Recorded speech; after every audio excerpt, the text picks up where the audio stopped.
अस्सलाम वालेकुम dear student, I hope कि आप ये लेक्चर हमारे सुन रहे हैं। आज हम लेक्चर को कंटिन्यू कर रहे हैं और आज का हमारा टॉपिक है नल वेक्टर। तो नल वेक्टर हम किसको कहते हैं? तो हम कहते हैं a vector whose magnitude is zero. पहले डेफिनेशन लिख लेते हैं। A vector whose magnitude A vector whose magnitude is zero is known as null vector। अच्छा, लास्ट लेक्चर में आपको याद होगा कि हमने पढ़ा था कि जब हम किसी भी वेक्टर को उसके नेगेटिव वेक्टर के साथ ऐड करते हैं तो हमें ज़ीरो रिज़ल्ट मिलता है। पर ये उसूल है कि जब हम किसी भी वेक्टर को वेक्टर में ऐड करते हैं तो हमेशा हमें वेक्टर ही मिलता है। इसको क्लोजर प्रॉपर्टी भी कहते हैं। तो इसीलिए हम क्या कह रहे हैं कि भाई null vector is the resultant of a vector with its negative vector. यानी हम ऐसे भी कह सकते हैं कि when a vector is added to its negative vector we get a null vector। यानी नल वेक्टर सिंपल क्या है? तो हम कहते हैं जब किसी भी वेक्टर को, सपोज ये एक वेक्टर है और ये उसका नेगेटिव वेक्टर है, जब हम किसी भी वेक्टर को उसके नेगेटिव वेक्टर के साथ ऐड करते हैं तो हमें ज़ीरो मिलता है। और हम इस ज़ीरो को वेक्टर कंसीडर कर रहे हैं क्योंकि उसूल है कि जब आप दो वेक्टर ऐड करेंगे तो आपको वेक्टर ही मिलेगा। इसको क्लोजर प्रॉपर्टी भी कहते हैं। तो ये जो नल वेक्टर है हम कहते हैं ये ऐसा वेक्टर है जिसका मैग्नीट्यूड ज़ीरो है, बाकी इसके पास डायरेक्शन कोई भी हो सकता है। The null vector has all possible directions। इसका कोई भी डायरेक्शन हो सकता है। तो मैं पॉइंट लिख लेता हूँ। It has all possible direction। या हम ऐसे भी कह सकते हैं it has arbitrary direction। कोई भी आप डायरेक्शन अज्यूम कर लें वो नल वेक्टर के पास होगा। और नल वेक्टर मिलेगा कैसे? जब हम किसी भी वेक्टर को उसके नेगेटिव वेक्टर के साथ ऐड करेंगे तो हमेशा हमें नल वेक्टर मिलेगा, यानी ज़ीरो वेक्टर मिलेगा। अच्छा, तो ये था आपका जो है वो नल वेक्टर। या नल वेक्टर की एक दूसरी भी डेफिनेशन हो सकती है। अगर मैं कहूँ कि एक वेक्टर की इनिशियल पॉइंट और टर्मिनल पॉइंट सेम है तो इसका मतलब है कि उसका मैग्नीट्यूड ज़ीरो होगा। उस वेक्टर को भी हम नल वेक्टर कह सकते हैं। यानी हम ऐसे कह सकते हैं a vector whose initial and terminal point coincides। यानी ऐसा वेक्टर जिसकी इनिशियल पॉइंट भी वही हो, टर्मिनल पॉइंट भी वही हो, तो हम उस वेक्टर को नल वेक्टर कह सकते हैं। नल वेक्टर के मुतालिक कुछ MCQs होते हैं, वो इंशाल्लाह हम जो हैं नेक्स्ट लेक्चर में यानी थोड़ी देर के बाद हम डिफाइन करेंगे। इसके बाद हम डिस्कस करेंगे position vector. What is position vector? पहले हम इसकी बुकिश डेफिनेशन लिख लेते हैं। तो हम कहते हैं a vector which gives the direction of a point with respect to origin. तो हम कहते हैं a vector which shows the position of a point with respect to origin is known as position vector. Suppose करें जैसे कि ये हमारे पास space है और ये ओरिजिन है। ओरिजिन के कोऑर्डिनेट्स जो होते हैं वो 0 0 होते हैं। अब ये सपोज करें एक पॉइंट है P। इस पॉइंट P की पोजीशन शो करना चाहते हैं विथ रिस्पेक्ट टू ओरिजिन। तो हम एक ओरिजिन से वेक्टर ड्रा करेंगे। इस वेक्टर का जो टेल होगा वो ओरिजिन पे होगा और इसका जो हेड है वो कहीं भी हो सकता है, यानी इसकी एक पॉइंट हमेशा फिक्स होती है। तो हम ऐसे भी कह सकते हैं कि ऐसा वेक्टर जिसकी इनिशियल पॉइंट जिसका टेल फिक्स हो और उसका टेल हमेशा ओरिजिन पे हो। तो ये जो वेक्टर है r1, सपोज करें मैं इसको कह रहा हूँ, तो ये जो r1 है ये वेक्टर जो है इस वेक्टर की, इस पॉइंट की पोजीशन बताएगा। तो जो वेक्टर भी किसी भी पॉइंट की पोजीशन बताएगा स्पेस में, हम उस वेक्टर को कहेंगे पोजीशन वेक्टर, और पोजीशन वेक्टर को रिप्रेजेंट किया जाता है r के साथ। या हम ऐसे भी कह सकते हैं the vector whose tail is lying on origin। ऐसा वेक्टर जिसका टेल हमेशा ओरिजिन पे हो तो उस वेक्टर को भी पोजीशन वेक्टर कहा जाता है। तो ये पोजीशन वेक्टर की डेफिनेशन है। अब पोजीशन वेक्टर के लिए लाजमी है कि उसका जो टेल है वो ओरिजिन पे होना चाहिए, बाकी जो उसका हेड है वो कहीं पे भी हो सकता है। तो इस तरीके से ये पोजीशन वेक्टर की डेफिनेशन है। पोजीशन वेक्टर जब हम डिस्कस करते हैं तो हमारे पास एक दूसरा वेक्टर भी आता है और इस वेक्टर को कहते हैं फ्री वेक्टर। ठीक है, फ्री वेक्टर को थोड़ा सा समझ लेते हैं। पहले बुकिश डेफिनेशन लिखते हैं। तो हम कहते हैं a vector which can be displaced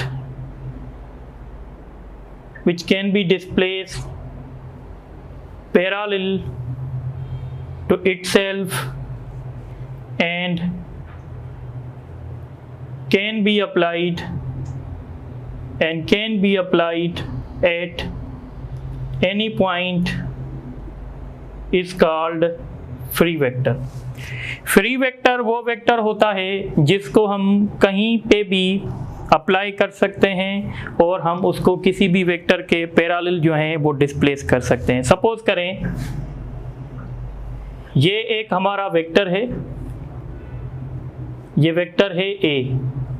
हमने इस वेक्टर को डिस्प्लेस किया है पैरेलल, ये मैंने ऐसे इसको पैरेलल डिस्प्लेस किया है। अब ये दूसरा वेक्टर बन गया। तो आप देखें ये वेक्टर जो है, अगर मैं इस वेक्टर को पैरेलल डिस्प्लेस कर सकता हूँ इसके ओरिजिनल से और इसको मैं किसी भी पॉइंट पे अप्लाई कर सकता हूँ तो मैं इस वेक्टर को फ्री वेक्टर कहूँगा। यानी फ्री वेक्टर का मतलब ये है कि इस वेक्टर की जो इनिशियल पॉइंट है वो फिक्स नहीं होती है। जैसे पोजीशन वेक्टर हमारा है, पोजीशन वेक्टर कभी भी फ्री वेक्टर नहीं हो सकता क्योंकि पोजीशन वेक्टर की जो इनिशियल पॉइंट है, जो टेल है, वो हमेशा फिक्स है, हम इसको डिस्प्लेस नहीं कर सकते। ऐसा वेक्टर जिसको हम पैरेलली डिस्प्लेस कर सकें और किसी भी पॉइंट पे अप्लाई कर सकें उसको कहते हैं फ्री वेक्टर। फ्री वेक्टर के पास दो पॉइंट्स बहुत इंपॉर्टेंट हैं। फ्री वेक्टर के पास एक फिक्स्ड मैग्नीट्यूड होता है और उसका एक फिक्स्ड डायरेक्शन होता है। फ्री वेक्टर के पास लाइन ऑफ एक्शन नहीं होती है। जैसे अगर मैं आपसे पूछ रहा हूँ, सपोज करें भाई हमारे पास एक वेलोसिटी है या हमारे पास सपोज करें डिस्प्लेसमेंट है। अब डिस्प्लेसमेंट है हमारे पास, तो डिस्प्लेसमेंट सपोज करें जितना, ये एक डिस्प्लेसमेंट वेक्टर है, ये डिस्प्लेसमेंट वेक्टर है। सपोज करें इस डिस्प्लेसमेंट वेक्टर का अपना मैग्नीट्यूड भी है, अपना डायरेक्शन भी है। सपोज करें इसका मैग्नीट्यूड 5 है और इसका डायरेक्शन ये है। तो इसी तरीके से मैंने ये दूसरा वेक्टर ड्रैग किया है इसके पैरेलल और मैं कह रहा हूँ इस वेक्टर का मैग्नीट्यूड भी 5 है और इसका डायरेक्शन वही है जो डायरेक्शन इसका था। इसका मतलब है डिस्प्लेसमेंट जो हमारा जो है वो एक किस्म का फ्री वेक्टर है। इसी तरीके से वेलोसिटी भी एक किस्म का फ्री वेक्टर है क्योंकि वेलोसिटी या डिस्प्लेसमेंट जो होते हैं इनकी लाइन ऑफ एक्शन इतनी इंपॉर्टेंट नहीं होती है। इनका इंपॉर्टेंट होता है मैग्नीट्यूड, इनका इंपॉर्टेंट होता है डायरेक्शन।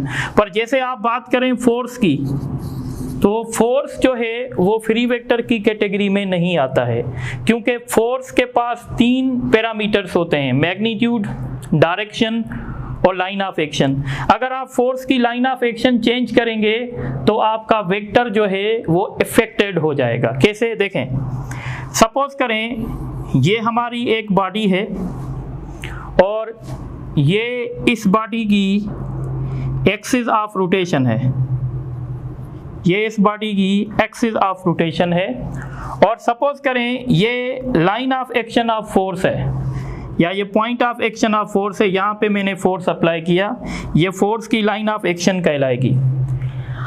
अब देखें ये जो आपका फोर्स है ये इस बॉडी में टॉर्क प्रोड्यूस कर सकता है, पर अगर मैं इस फोर्स को डिस्प्लेस कर दूं पैरेलल मैंने इसको डिस्प्लेस किया, देखें ये फोर्स और ये फोर्स एक दूसरे के साथ पैरेलल मैंने डिस्प्लेस किया। जब मैं इस फोर्स को पैरेलल डिस्प्लेस करूंगा तो क्या होगा, अब ये जो मेरा फोर्स है ये अब बॉडी में टॉर्क प्रोड्यूस नहीं कर पाएगा, क्योंकि आप आगे जाके पढ़ेंगे कि जब हमारा force line of axis of rotation पे अप्लाई होता है तो वो फोर्स कभी भी बॉडी में रोटेशन प्रोड्यूस नहीं कर सकता। तो आपने देखा कि जब हमने फोर्स को पैरेलल डिस्प्लेस किया और किसी भी पॉइंट पे अप्लाई किया तो हमारा जो फोर्स है उसका इफेक्ट चेंज हो गया। तो इसीलिए हम कहते हैं कि भाई फोर्स हमारा फ्री वेक्टर नहीं होता है, पर डिस्प्लेसमेंट हमारा फ्री वेक्टर होता है, क्योंकि डिस्प्लेसमेंट में जो इंपॉर्टेंट बातें होती हैं वो मैग्नीट्यूड होती हैं और डायरेक्शन होता है। इसी तरीके से वेलोसिटी भी ऐसे ही है, वेलोसिटी के जो इंपॉर्टेंट पैरामीटर्स होते हैं वो मैग्नीट्यूड होता है और उसी के साथ डायरेक्शन होता है। पर फोर्स में तीन बातें इंपॉर्टेंट होती हैं भाई, मैग्नीट्यूड फोर्स का कितना है, फोर्स का डायरेक्शन कितना है और फोर्स जो है उस फोर्स की लाइन ऑफ एक्शन कहाँ पे है। तो ये तीनों बातें इंपॉर्टेंट होती हैं। तो जिस फोर्स में भी लाइन ऑफ एक्शन आएगी वो फोर्स कभी भी हमारा फ्री वेक्टर नहीं हो सकता। तो याद रखिएगा डिस्प्लेसमेंट हमारा फ्री वेक्टर है। तो ये दो एग्जांपल हैं फ्री वेक्टर के, हम यहाँ पे लिख लेते हैं। Force is not a free vector, force free vector नहीं हो सकता, क्योंकि अगर हम फोर्स को अगर हम पैरेलल डिस्प्लेस करेंगे तो पैरेलल डिस्प्लेस करने से फोर्स का जो इफेक्ट होगा वो चेंज हो जाएगा। हम कहते हैं हमारा फ्री वेक्टर वो होता है जिसको हम डिस्प्लेस करें पैरेलल, उस ऐसा करने से उसके ऊपर कोई भी इम्पैक्ट ना आए, उसके ऊपर कोई भी इफेक्ट ना आए, तो हम उसको फ्री वेक्टर कहते हैं। तो आप ये नोट करें, तो इन पे कुछ हम MCQs कर लेते हैं।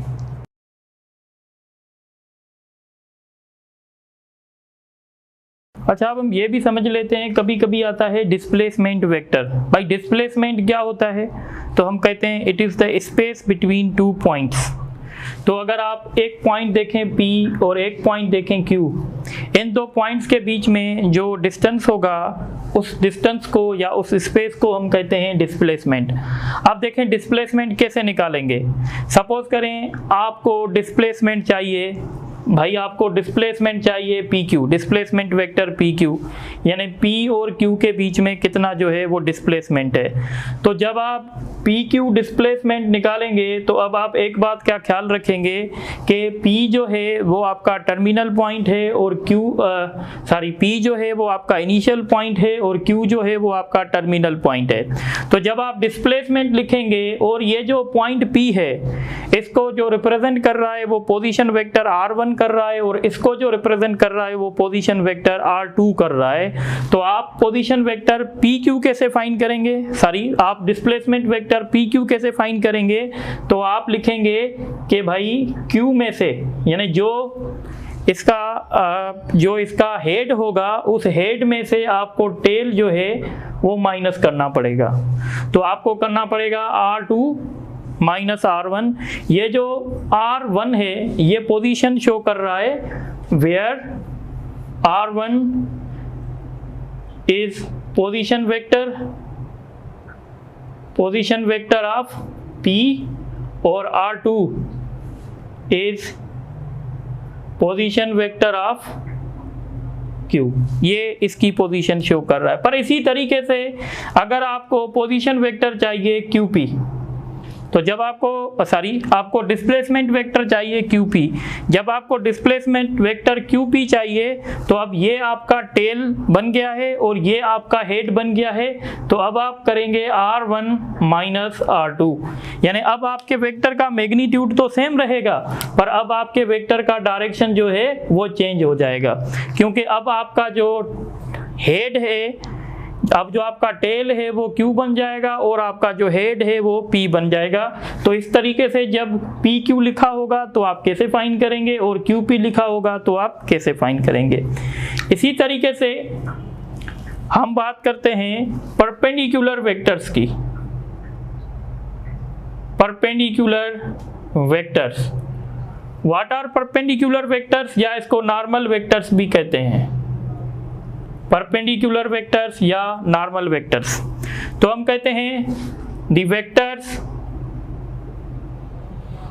या हम ऐसे कह सकते हैं if angle between two vectors is 90 degree, then these are said to be perpendicular vectors।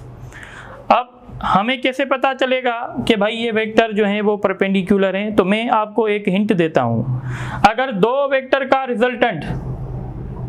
Vector के रिजल्टेंट का मैग्नीट्यूड अगर पाइथागोरस थ्योरम से मिल रहा है तो हम कहेंगे भाई ये जो वेक्टर्स हैं ए और बी, इनके बीच में एंगल जो है वो 90 डिग्री है। सपोज अगर मैं कहता हूँ वेक्टर ए 3 है और वेक्टर बी जो है वो 4 है और इनका रिजल्टेंट जो है वो 5 है, तो देखें ये जो 3 और 4 मिलके 5 बना रहे हैं, तो ये बेसिकली पाइथागोरस थ्योरम को सेटिस्फाई कर रहे हैं। मसलन हम कहेंगे भाई 3 का स्क्वायर करो, फिर 4 का स्क्वायर करो, तो 3 का स्क्वायर करोगे तो 9, 4 का स्क्वायर करोगे तो 16, ये 25 आ जाएगा और इसका रिजल्टेंट 5 आएगा। यानी इसका मतलब है इन दो फोर्सेस का जो हमने रिजल्टेंट लिया है वो पाइथागोरस थ्योरम से लिया है। तो जब हम दो वेक्टर के रिजल्टेंट का मैग्नीट्यूड पाइथागोरस थ्योरम से लेंगे तो यकीन रखें कि उन वेक्टर्स के बीच में एंगल जो है वो 90 डिग्री की होगी।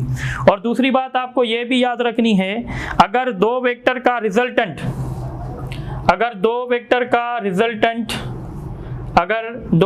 के मैग्नीट्यूड ऑफ रिजल्टेंट, अगर magnitude of resultant is equal to magnitude of difference, अगर रिजल्टेंट का मैग्नीट्यूड और डिफरेंस का मैग्नीट्यूड अगर सेम आ रहा है, आगे जाके भी हम पढ़ेंगे वेक्टर की एडिशन में, तो भी हम कह सकते हैं कि भाई ये वेक्टर आपस में जो हैं वो परपेंडिकुलर हैं। या हम ऐसे भी कह सकते हैं अगर दो वेक्टर्स की डॉट प्रोडक्ट 0 आ गई तो भी हम कहेंगे कि भाई इन वेक्टर्स के बीच में एंगल जो है वो 90 डिग्री है, यानी ये वेक्टर आपस में परपेंडिकुलर हैं। जैसे हम कहते हैं I डॉट जे, तो जैसे मैंने आपको बेसिक क्लासेस में बताया है कि ये जो यूनिट वेक्टर हैं आई जे के, ये आपस में म्यूचुअल परपेंडिकुलर हैं। तो हमने पॉइंट ये पढ़ी है कि अगर दो वेक्टर्स की डॉट प्रोडक्ट 0 आ जाएगी, दो नॉन जीरो वेक्टर्स हैं और उनकी डॉट प्रोडक्ट अगर 0 आ जाएगी तो हम कहेंगे उनके बीच में एंगल जो है वो 90 डिग्री है। तो हम कह सकते हैं आई डॉट जे 0 होगा, जे डॉट के 0 होगा, के डॉट आई 0 होगा। तो इसी तरीके से हम कह सकते हैं। तो ये परपेंडिकुलर वेक्टर्स के लिए कुछ पॉइंट्स मैंने लिखी हैं। अब हम इस पे कुछ एमसीक्यूज करने वाले हैं। तो एक एमसीक्यूज में यहाँ पे लिख रहा हूँ,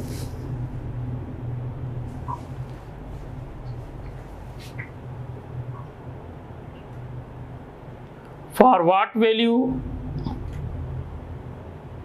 what coordinates of point P and point Q, for what coordinates of point P and point Q the vector PQ becomes position vector। Option A,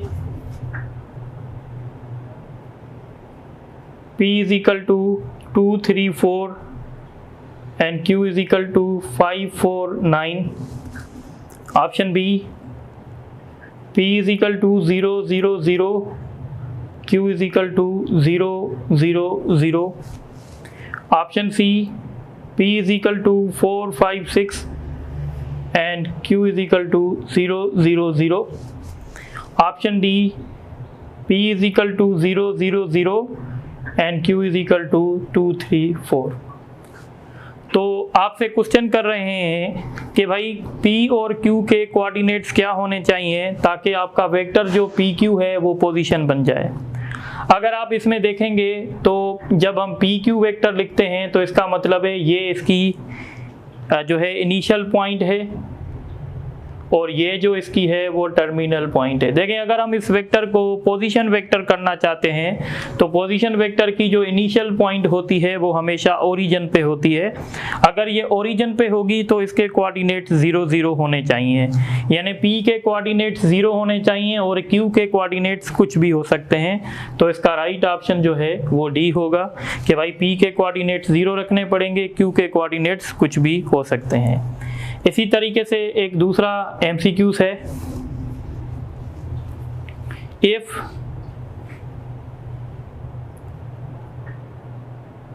if x plus y is equal to x, then which of